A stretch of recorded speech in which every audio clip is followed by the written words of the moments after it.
Next, let's briefly look at our chips and terminals, because chips and terminals are most directly related to our consumers. Network equipment is mostly used by telecom operators or some large industry enterprises. They purchase them for deployment, but for ordinary consumers like us, chips and terminals are the most relevant. In fact, there are only a few companies in the world that can provide 5G baseband chips above. We saw Qualcomm, right? The American company. Qualcomm, the American company. Qualcomm mainly provides the X50 5G baseband chip. Some of the ones we can buy domestically now, like Xiaomi or Vivo, Oppo, and other phones. They mainly use Qualcomm's X50 chip. But this X50 chip only supports non-standalone networking mode. Then we know that China Mobile issued a document a while ago, right?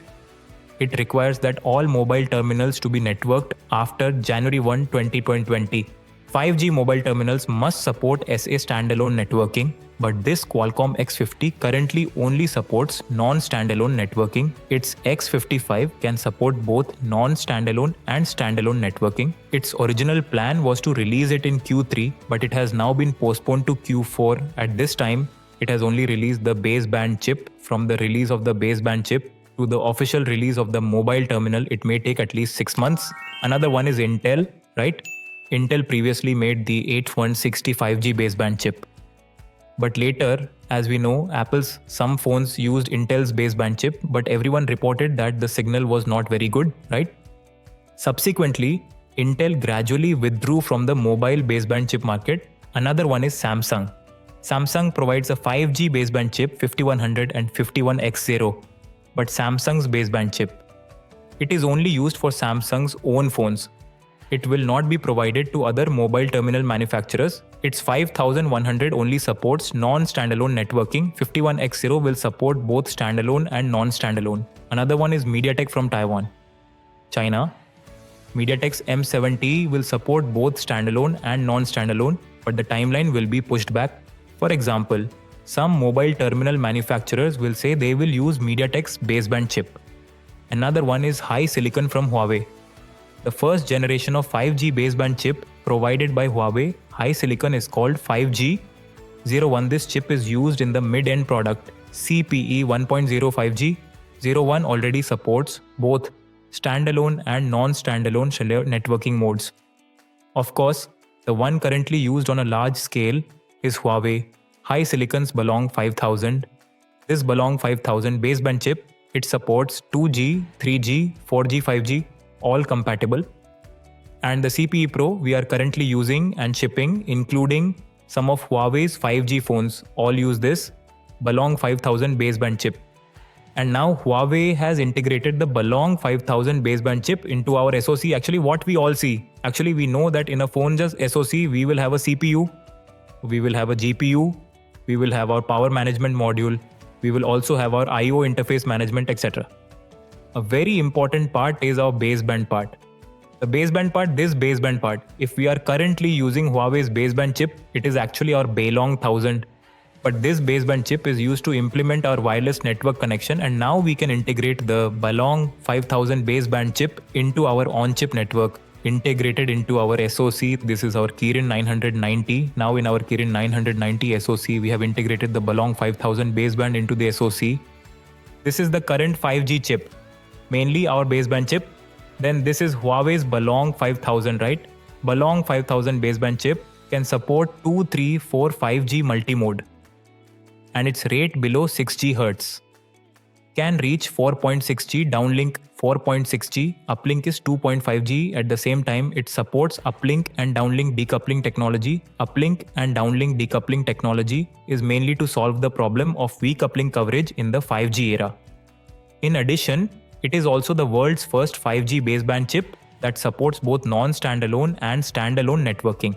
Similarly, its rate in the millimeter wave band can reach 6.5G. Of course, we use a larger bandwidth, 800 MHz bandwidth.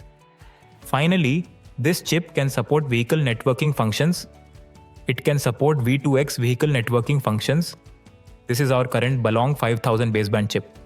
Of course, we also have some baseband chips from other companies. Huawei's HiSilicon Balong 5000 currently supports 7nm process, so its power consumption will be lower. and its performance will also be improved. But now Qualcomm's X50 is based on a 28nm process. Of course, its subsequent X55 can support 7nm. So this is the current situation of the chip. But currently, most terminal companies mainly use Qualcomm's baseband chip. Huawei's Honor and Huawei's phones all use high silicon chips. Next, let's look at Huawei's terminals. Huawei now has a CPE and a mobile phone. The CPE is CPE Pro. This CPE Pro is mainly for home and office use. It uses the Balong 5000 baseband chip. And another one that has been quite popular recently is Mate X. Now in November, we can buy it on Huawei's online store. Of course, it is quite expensive. Now in November, we can already purchase it on the Huawei online store. Of course, it is relatively expensive. This Mate X also uses the Balong 5000 baseband chip. Of course, apart from this Mate X, we also have our Mate 20 and Mate 30, all of which have 5G versions. The number of 5G terminals worldwide is now very large, and the number of 5G mobile terminals worldwide has exceeded 50. We also have many other 5G CPE terminals, including some modules. The price of 5G mobile terminals may gradually decrease this year, right? Slowly, it may drop to less than 2000 RMB.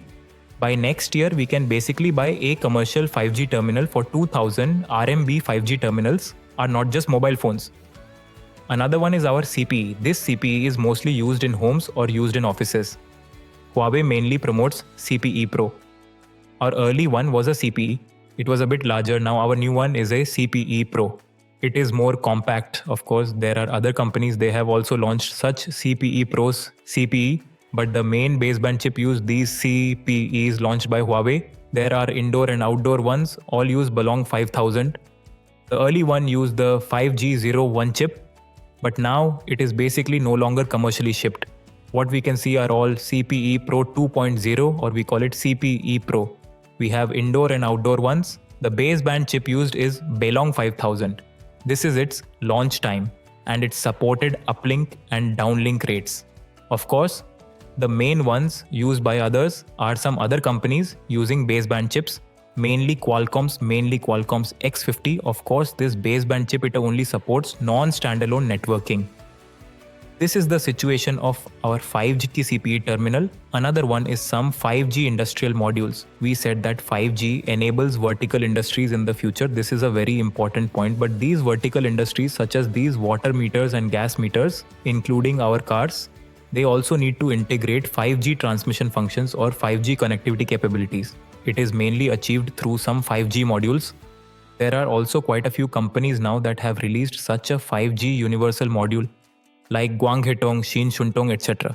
Including some chip companies under the state grid, they are all going to release such 5G modules. Another form of 5G terminal is modules. Its current progress is also very fast. Of course, Huawei has also released a baseband that supports 5G modules. We have already announced the price, right? It is about 1000 RMB. This is the current situation of 5G modules.